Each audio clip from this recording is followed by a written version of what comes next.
Discussion tonight. Despite the release of thousands of political prisoners and talk of reforms, the political climate remains more uncertain than ever in Africa's second most populous country of Ethiopia. It's now feared that any government measure to suppress ensuing chaos could result in more violence and deaths.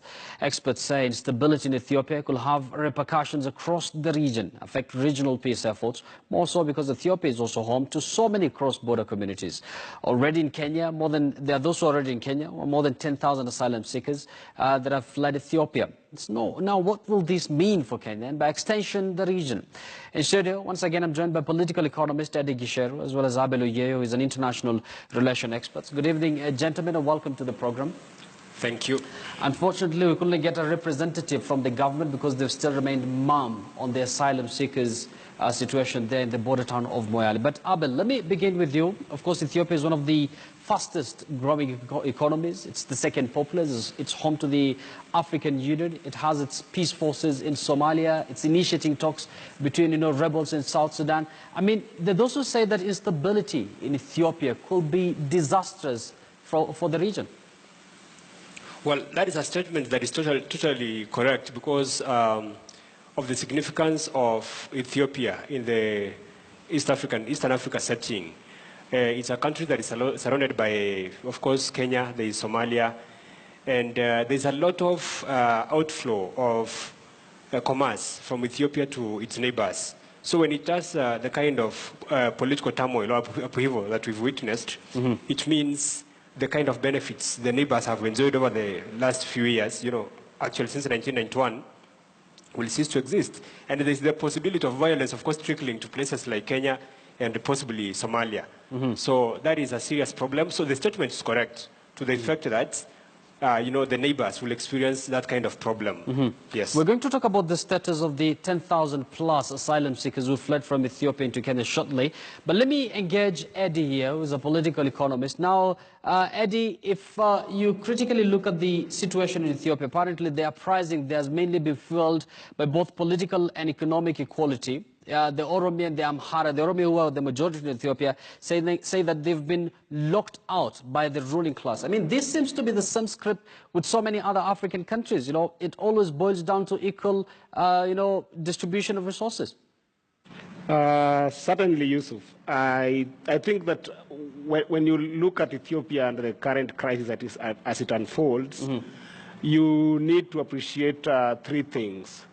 Number one is that Ethiopia was never colonized, and therefore the economic permutation of Ethiopia comes from the backdrop that it was not colonized, so that you find that Ethiopia has had a feudal economy, basically, which at the best form of improvement have been imperial economy. I mean, it's just in the last 2 or 3 years that we are seeing Ethiopia making an attempt to coming to a liberal economy, but again, it's struggling because there have been a lot of years before this. Number two, you have to appreciate the fact that there are 3 competing ethnic communities, if you may, in Ethiopia, with the leading community being the Oromo, who make about 36% of the population. And then the second one is Amhara, which makes about 26% of the population. But then the smallest being the Tigray, which makes about 6% of the population. Now, if you look at the one issue that I started with, petitioning of the feudal kind of economy, you find that the smallest group, the Tigray community, is the one that actually controls the government and therefore the instruments of power, as well as the means and economic factors of production in the economy. And then the last one that you have to consider as you look into this crisis is the fact that we have got key international players in the Ethiopian economy. One, we start with the neighboring countries, which Eritrea is famously known about the struggle between Eritrea and Ethiopia, so that you find that we've had border disputes. I mean, in 1990s, we had a situation whereby Eritrea and Ethiopia had outstanding war on these border disputes. And then if you look at the north, we have got Egypt that has got also economic interest emerging from Ethiopia, which is the issue of the Nile dam project by Ethiopian government, which essentially is seen as going to be causing a serious crisis of water to the Egyptian community. Yes. But then lastly, you also look at other international players like China and other countries who are coming into this country Yes.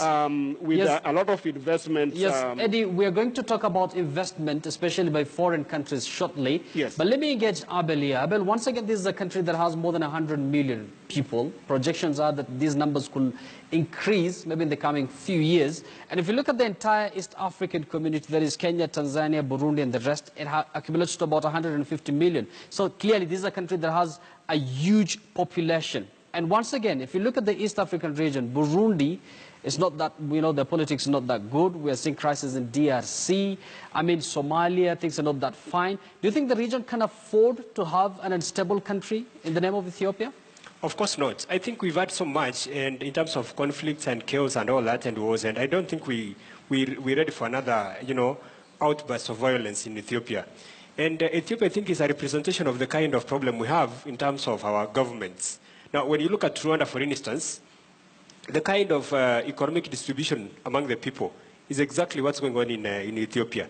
The smallest group controls the greatest part of the economy. So over time, there is simmering tension and discontent, and of course, at some point, it bursts out and becomes violent. So what's going to happen is, I think East Africans and by extension Africans need to realize that the only lasting form of government is a democracy.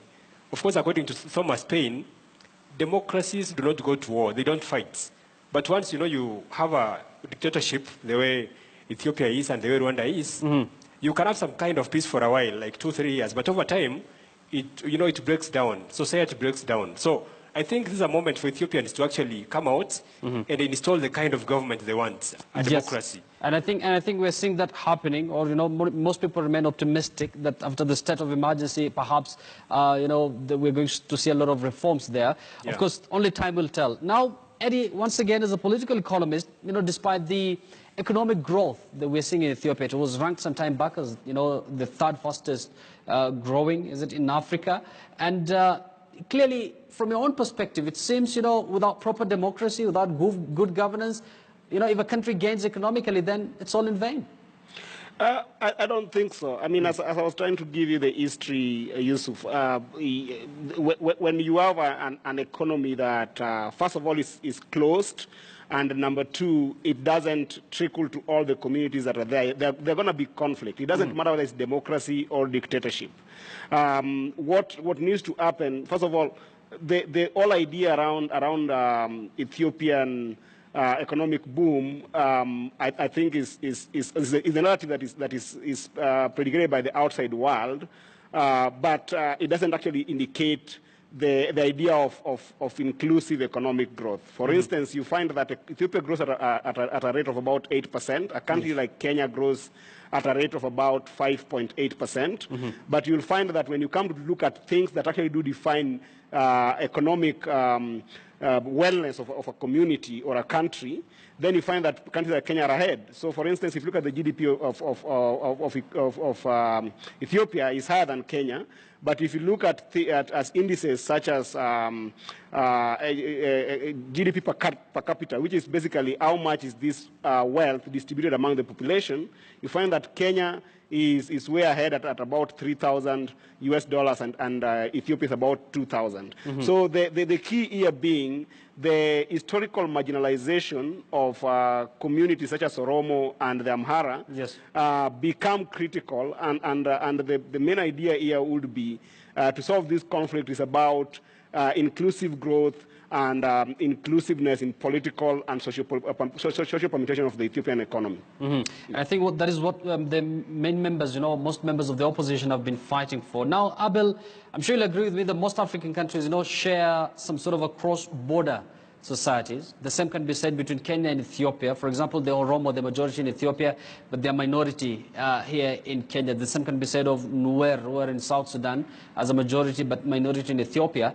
And we're seeing some sort of a refugee influx. I don't know if they're yet to be termed as refugees. They can be termed as asylum seekers for now, from Ethiopia, about 10,000 plus. Kenya's already started feeling the heat from the Ethiopian crisis, right? Yeah, certainly. I think, and of course, Kenya has been on the receiving end when it comes to the refugee issue. Of course, you know, recently we pushed for the closure of Dadaab, and of course, there were so many refugees. Now, I think we cannot close one refugee camp only to open another. And according to Ethiopian authorities, of course, they've claimed the refugees have gone back, which is false. We still have quite a number remaining at Moyale on the side of Kenya. So Kenya has begun feeling the heat. And what we need to do, of course, as a country, not just Kenya, but the neighbors, you know, neighboring countries, that is Kenya, Somalia. Of course, Somalia has its own problems. So I don't think it should be expected to lead the way in, you know, pushing for democratic space expansion in Ethiopia. Kenya actually has to lead the way. And so as to make sure when there are problems in Ethiopia, they don't get here. And at the end of the day, that is why it's very necessary for African countries to pay attention to what's happening in neighboring countries. For example, Kenya cannot just sit by and watch as, for example, bad things happen in a place like Ethiopia or Uganda or, you know, Tanzania. Because at the end of the day, we have to feel the heat. I don't think we have the resources to take care of refugees. We cannot feed our people. There's famine. We cannot even deal with floods. So we have to pay attention. And Abel, the government has yet, you know, they've yet up to now remained mum about this situation. Is it that so much sensitive that they could not make a single comment about it?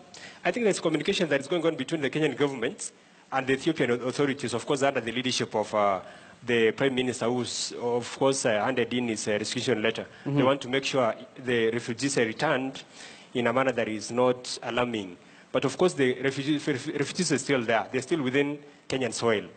And the intention, of course, is to avoid scaring Ethiopians, so as to avoid, of course, extended, of course, movement of Ethiopians to Kenya. But we have that problem. And the deputy governor of Moyale town reported that they're trying to find out how they can be taken care of so as to avoid a humanitarian crisis. Yes. Unfortunately, once again, we couldn't get hold of any government official to speak about this matter. Now, Eddie, let's talk about the investment issue we've been talking about, you know, mainly foreign investment from countries like China, who don't look at, you know, necessarily factor in the political situation in any country. And as much as people criticize China, the U.S. also has been enjoying a lot of close ties with Ethiopia, despite the human rights record there. Do you think foreign governments also have a hand, you know, in this kind of, you know, governance, not just Ethiopia, but also other countries in Africa? I think a foreign government have got a lot of responsibilities, although in my view, I believe that we should not be quick to prescribe an outward-looking solution to the Ethiopian problem. I mean, if you look at Ethiopia and Kenya, for instance, you'll find that the three key leading economies in their orders of excellence are almost the same. You find that Kenya is predominantly a service industry. Ethiopia is predominantly a service industry at around 42% of the Ethiopian economy is service industry. The second being agriculture, which is at about 35%. And then the last one being industry, which is about 21%.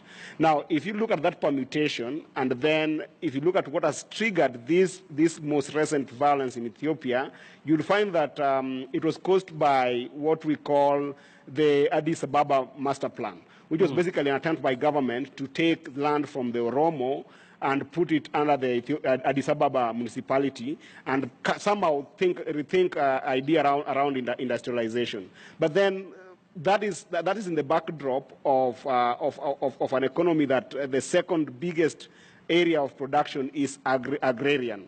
And why is this so? Because when external players like China or the US come and trade only with the government in processes that are not people-led, they tend to force these governments or influence these governments to start having economic production systems or permutations that only do benefit those governments as well as the local governments, such as the government of Ethiopia. So the solution lies within the government of Ethiopia, first of all, to acknowledge that it has got a predominantly service industry and then predominantly agrarian peasant industry, that then the economic permutation should be people-led. Because if you look at the people who are now coming to Kenya, most of them are Oromo, who, again, have been bigger part of the players of people who are being displaced as farmers in Ethiopia.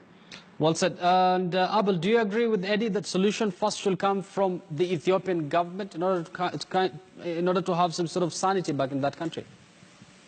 Well, I think from my perspective, the solution to the Ethiopian problem is not mainly economic.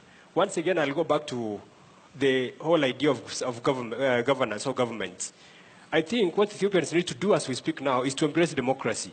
And I think that should be a lesson not just to Ethiopia, but other African countries. That is Rwanda, and Uganda as well. Mm-hmm.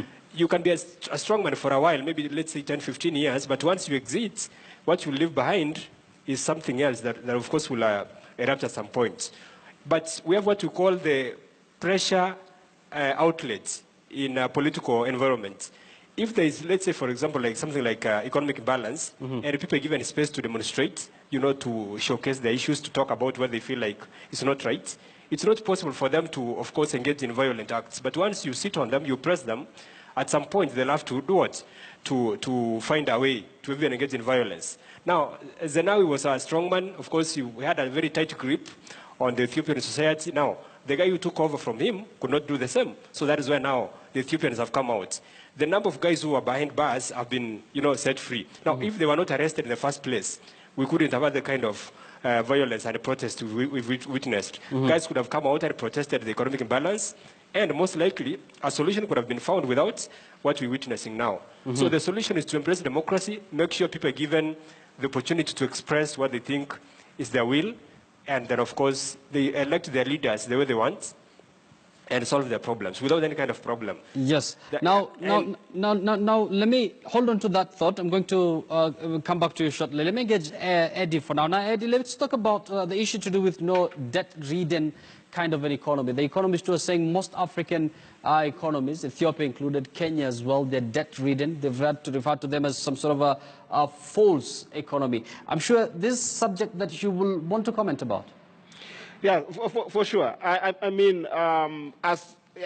These things are all tied in the sense that if you've got an economy that is more state-oriented than people-oriented, you will always have the interest of the state predicated upon the individuals, such as the presidency and such as some departments of state taking lead on economic matters, and therefore you have this idea of economic growth that is predicated on the idea of industrialization and mega projects that do not necessarily help the people. And Ethiopia is one of them, just like Kenya, whereby you find people going to get syndicated loans from abroad, as well as other loans on bigger infrastructural programs mm-hmm. that we have seen coming out of Ethiopia. And then the problem becomes this infrastructural development is good because it should spark at least $4 out of $1 investment of them. But a wrong investment, such as what we are seeing out of Ethiopia, whereby you want to negate service industry that is booming and agricultural industry that is booming, and wants to go to what happened in Europe as industrialization some hundreds of years back, won't work for the economy. And then mm-hmm. number two is the idea of dealing with corruption, because when people have borrowed money, government have borrowed money, there are feudal governments or imperial governments as the government in Ethiopia, or even as what we have seen in Kenya in the past, and those money are not invested in the right development areas that can have a far-reaching effect in the economy, you're going to have a crisis. You're going to have people having a debt burden of paying mm-hmm. back debt yes. on money that did not come out and bring any benefit to the population. Well said, Eddie, and I really appreciate how you normally have your figures right there. Now, Abel, let me give you the last word here. And there's something we didn't mention, that Ethiopia, as much as it's the second most populous country in Africa, it's also it's home to the second highest number of refugees. They're from Eritrea, South Sudan, Somalia. I mean, this is yet another reason where Africa cannot afford to have an unstable country in Ethiopia. Yeah, exactly. And I think Ethiopians have a solution to their problem. Mm-hmm. And the solution is political. A couple of things. Number one, the Oromo have to be given a chance to produce the next prime minister of Ethiopia. They're the most populous, and for a long time, they've not produced a national leader. I think that is the pressure point as we speak now. And they've come out and said the next prime minister has to be from the Oromo side of the country. Then number two, I think it's an opportunity for them to expand the space, the democratic space, so as to allow, civil society and additional political parties. And the smaller group, I think it's called the Tigrayan People's Liberation Front, has to, I think, create more ground, more space. So I think the solution is political. Yes, Yes. I think you've delivered your point there. Thanks a lot, Abel, for your input. Always a pleasure to have you on board. Abel Oyeyo is an international affairs expert, as well as Eddie Gisheru, who is a political economist. Many thanks, both of you, for your input. And before we wrap up the show tonight, over to our images of the day. Now, a cultural symbol.